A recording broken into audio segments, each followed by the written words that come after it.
Hey, Kingdom Dream Chasers. All right, we are really going to have a big conversation today, but it's going to be a short conversation. So that might encourage you. Um, I'm going to be sharing a real personal story, but my prayer is that it really impacts you deeply and helps you to see something that you can't not see anymore. Because once you see it, you can change it. But until we see it, we're going to keep operating, at least I did, keep operating in a certain direction, thinking that we're going in the right direction. If we don't pause and see the problem, then we can do something about it. So, we're talking about what if you're ready for growth, but your business is not. Now, this is a really hard concept for entrepreneurs because we tend to think of our business and ourselves as one and the same. And it's very common for entrepreneurs to have that thought. Like if you said, tell me about your business, well, you are the business, right? The business doesn't move without you, or does it? All right. So that's what we're going to be taking a look at today is how can you create a growth mode within your business that is sustainable for you and your life, and the clients that you want to serve. So, what if you're ready for growth, but your business isn't? This is a painful reality. I had to confront this. And I'm going to tell you what was happening. I was working on my business and I knew that I was called by God to work my business. I knew that He had given me an assignment. I knew that He'd given me years of experience in sales, in marketing to equip me for such a time as this. I had a great, it was so much, it wasn't even confidence, it was Godfidence. I knew and was very confident that I was doing what He was calling me to do, but it was really hard and I was feeling overwhelmed and I knew I was that my business felt really heavy, that my day felt really hard, and I knew this was not what God wanted for me. So what was wrong? And because I didn't know what was wrong, guess what? I decided what was wrong was me. I decided that I somehow must have misunderstood the Lord, or maybe I wasn't really as equipped as I thought. Maybe I needed to grow more. Not that we all don't need to grow, but that wasn't the problem, you guys. I was ready. I was ready for the growth. I was excited to serve clients. I was passionate about what I was doing, but my business could not sustain, it didn't have systems, and it couldn't sustain the growth that I was trying to step into. So every time I tried to step into it, things would start to fall apart because there was nothing holding it up. So when things aren't growing in our business, like we don't have enough clients coming in, so we're not impacting the way that we want to impact. We don't have income coming in, and sometimes our expenses are even outweighing our income, so we start thinking something might be wrong with us. And that's when we start doubting, just like I did. Perhaps you're doing that. Are you doubting your calling? Are you doubting your equipping? Are you doubting the years of experience? Especially for us in the second half of life, we've raised families, most of us, and we've been in either corporate or we've been entrepreneurs, and we have a lot of life experiences. We have a lot of maybe even ministry experiences or kingdom experiences, but me and my business is not the same thing. And that's a hard reality. So I'm praying that as we continue to unpack this, you start seeing yourself separate from your business. Now, your business, all right, its greatest asset is you. I want you to imagine for a minute that we're looking at someone else's business and they have a business operating system and they have a marketing system and they have a sales system, and their greatest asset is their top performer, their best performer. Maybe that's their only performer right now. Okay. But I want you to imagine if the employer said to that top performer, okay, you're not going to just bring on serve clients and serve them well and help them get results. You're going to be responsible also for all of the marketing, all of the trust building, all of the nurturing, and making sure that you don't lose any leads that come through while you're trying to fulfill on the and onboard the clients that you currently already engaged and have come in and bought your offer. And you're sitting there going, are you kidding me right now? How can I possibly do all of that? You're saying to the employer, or you want to say to the employer. But as entrepreneurs, we are the everything, okay? So but you've got to be able to separate you as the greatest asset of your business from the operating part of your business. And until you're able to do that, and get systems in place, you're not going to be able to live in a way that you're sustaining the growth that you want for your business, because it will crush you, because there's no systems in place to deal with it. Some of you are going, oh my gosh, this is finally making so much sense. Now, some of you, if you're like me, I'll tell you the truth. When I first started, I knew that I needed some systems, but I was trying to be scrappy, and the consequence of that is I wasted loads of time, um, and had to constantly upgrade to different parts of software and learn. I wasted loads of time and money, and effort. Now, it's one of those, if I knew now what I knew then. But here's the deal. When you need to make a decision about the systems that you want in place, the first thing you have to do is make sure that you have an offer that that's proven. You already have feedback on it. You do not want to start to build systems on things that you don't have proof are actually working. Does that make sense? So, is my offer converting? Am I actually getting clients? Is my messaging converting? Or am I already getting leads? Are my leads being nurtured? So, do I have some things in place? Then you can start adding some tech to it.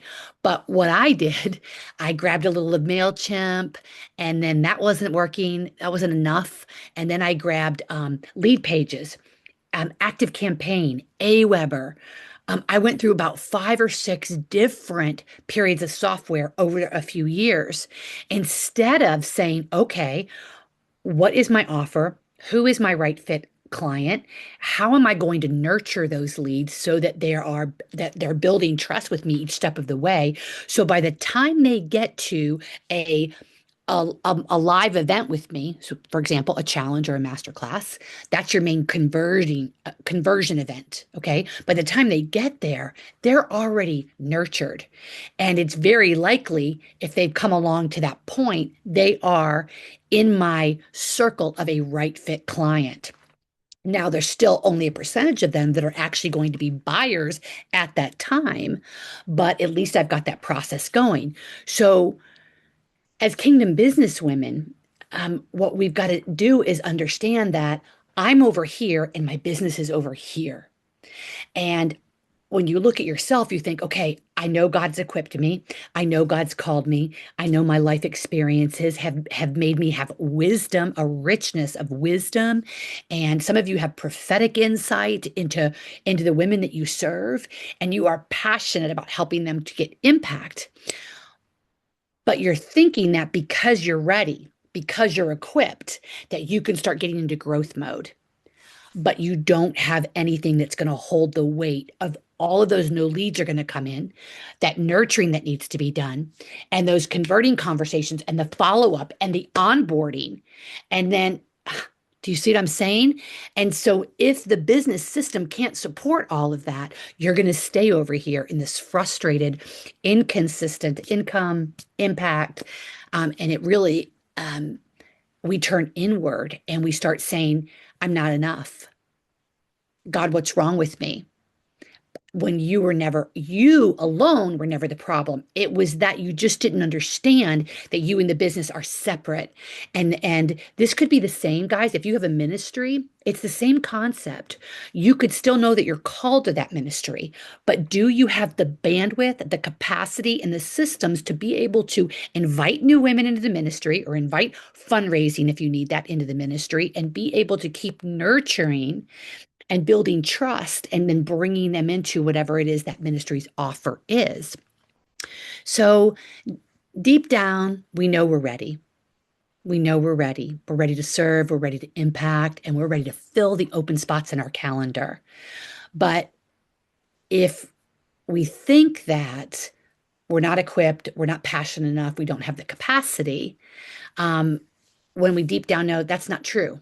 That's not true. What it really is about is my business can't hold the weight of what I'm trying to build.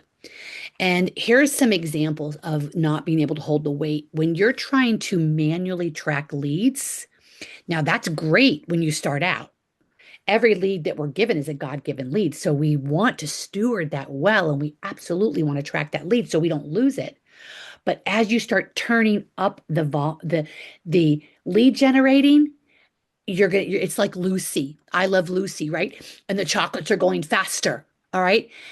She's not going to be able to keep up with it, nor will you be able to keep up if you want leads to come in faster, but you don't have a system to bring those leads in, nurture those leads while you're sleeping. All right. And so all of the manual won't sustain the business that you want to build, the little tech here, the little tech there, if you even have any at all.